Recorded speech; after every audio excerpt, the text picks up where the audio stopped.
ഏക ദൈവത്തിൻ്റെ വലിയ തിരുനാമത്തിന് മഹത്വം ഉണ്ടായിരിക്കട്ടെ. ഭാഗ്യവചനധാരയിലേക്ക് ഏവർക്കും സ്വാഗതം. വലിയ നോമ്പിലൂടെ നാം പ്രയാണം ചെയ്യുകയാണല്ലോ. എത്ര ദുഷിച്ചതും ഭീകരവുമായ സാഹചര്യത്തിലൂടെയാണ് ആധുനിക മനുഷ്യൻ കടന്നുപോയിക്കൊണ്ടിരിക്കുന്നതെന്ന് അവനെ ബോധ്യപ്പെടുത്തുവാനാണ് നോമ്പിൻ്റെ രണ്ടാമത്തെ ആഴ്ചയിൽ കർത്താവ് കുഷ്ഠരോഗിയെ സുഖപ്പെടുത്തുന്ന സംഭവം ധ്യാനത്തിനായി സഭ വേർതിരിച്ചിരിക്കുന്നത്. ചീഞ്ഞു നാറുന്ന വ്രണങ്ങളും സ്പർശനശേഷി നഷ്ടപ്പെട്ട് തടിച്ച് മരവിച്ച പേശികളും സാമൂഹ്യ ജീവിതവുമായി ബന്ധമില്ലാതെ ഒറ്റപ്പെട്ട തുരുത്തുകളിൽ ഏകാന്തമായി കഴിയേണ്ടി വരുന്ന അവസ്ഥകളുമെല്ലാം കുഷ്ഠരോഗി പ്രതിനിധീകരിക്കുന്ന ഭീകര സാഹചര്യങ്ങളാണ്.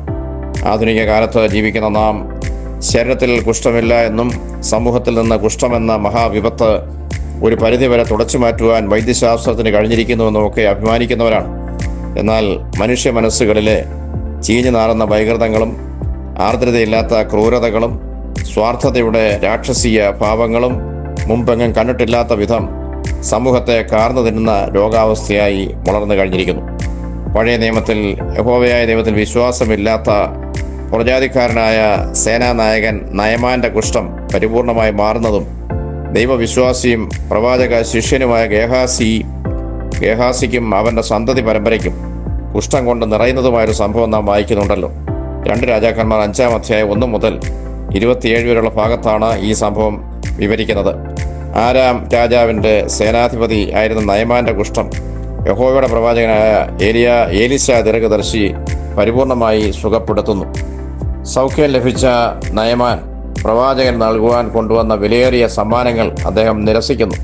കാരണം തൻ്റെ ശക്തിയാലല്ല, യഹോവയുടെ ശക്തിയാലാണ് അയാൾ സുഖപ്പെട്ടതെന്ന് പ്രവാചകന് അറിയാമായിരുന്നു. എന്നാൽ നയമാൻ മടങ്ങിപ്പോയ ഉടൻ ഇതെല്ലാം കണ്ടുനിന്ന പ്രവാചക ശിഷ്യനായ ഗേഹാസി നയമാന്റെ പിന്നാലെ ഓടിച്ചെന്ന്, യജമാനന്റെ വീട്ടിൽ വിരുന്നുകാർ വന്നിരിക്കുന്നു, അവർക്ക് കൊടുക്കുവാൻ യജമാനന്റെ പക്കൽ ഒന്നുമില്ല, ആകയാൽ യജമാനൻ എന്നെ നിന്റെ അടുക്കലേക്ക് അയച്ചിരിക്കുന്നു, നീ യജമാനന് കൊടുക്കുവാൻ കൊണ്ടുവന്ന വിശേഷ വസ്തുക്കൾ എൻ്റെ പക്കൽ തന്നയക്കണമെന്ന് യജമാനൻ ആവശ്യപ്പെടുന്നുവെന്ന് പറഞ്ഞ് അവ വാങ്ങിക്കൊണ്ടുവന്ന് തൻ്റെ വീട്ടിൽ രഹസ്യമായി സൂക്ഷിച്ച് വയ്ക്കുന്നു. ഈ സംഭവങ്ങളെല്ലാം ഉൾക്കണ്ടുകൊണ്ട് കണ്ട പ്രവാചകൻ ഗേഹാസിയെ ശാസിക്കുന്നു. ഗേഹാസിയെ, നീ എവിടെ പോയിരുന്നു? നീ ചെയ്തതെല്ലാം ഞാൻ ഹൃദയ കണ്ണാൽ കണ്ടിരിക്കുന്നു. ആകയാൽ നയമാന്റെ കുഷ്ഠം നിനക്കും നിന്റെ സന്തതിക്കും എന്നേക്കും പിടിച്ചിരിക്കും എന്ന് പറഞ്ഞ് അവനെ ശപിക്കുന്നു. ഉടൻ തന്നെ അവൻ കുഷ്ഠം കൊണ്ട് നിറഞ്ഞ് പ്രവാചകന്റെ സന്നിധിയിൽ നിന്ന് മാറിപ്പോകുന്നതായിട്ട് നാം ആ ഭാഗത്ത് വായിക്കുന്നു.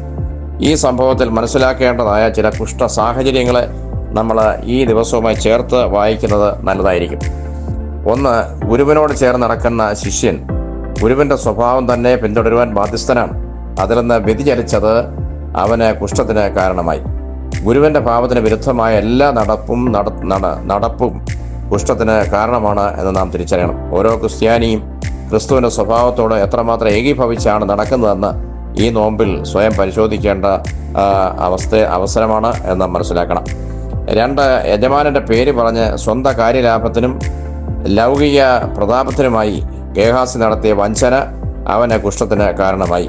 ഇന്ന് ക്രിസ്തുവിൻ്റെ പേരിൽ എന്തെല്ലാം കുടിലതകൾ നാം ചെയ്തു കൂട്ടുന്നു. വ്യക്തികളായും സഭയായും അത്തരം സാഹചര്യങ്ങളിൽ നാം മുഴുകിയിരിക്കുകയാണല്ലോ. ഇത് നമ്മൾ നോയമ്പിൻ്റെ ഈ ദിവസങ്ങളിൽ പരിശോധിക്കേണ്ട വിഷയമാണ്. 3, നയമാന്റെ അടുക്കൽ ചെന്ന് പ്രവാചകൻ ആവശ്യപ്പെടുന്നു എന്ന് പറഞ്ഞത് വഴി ഒരു പുറജാതിക്കാരൻ്റെ മുൻപിൽ പ്രവാചകൻ അവഹേളിക്കപ്പെടുവാൻ ഇടയാവുകയാണ്. ഈ വഞ്ചന ഗേഹാസിയുടെ കുഷ്ഠത്തിന് കാരണമായി തീരുന്നു. ഇന്ന് സമൂഹ മധ്യത്തിൽ പുറജാതികളുടെയും അക്രൈസ്തവരുടെയും ഒക്കെ ഇടയിൽ നമ്മുടെ പ്രവർത്തനങ്ങൾ മൂലം ക്രിസ്തു എത്രമാത്രം അവഹേളിക്കപ്പെടുന്നുവെന്ന് ഈ സന്ദർഭത്തിൽ നാം തിരിച്ചറിയണം.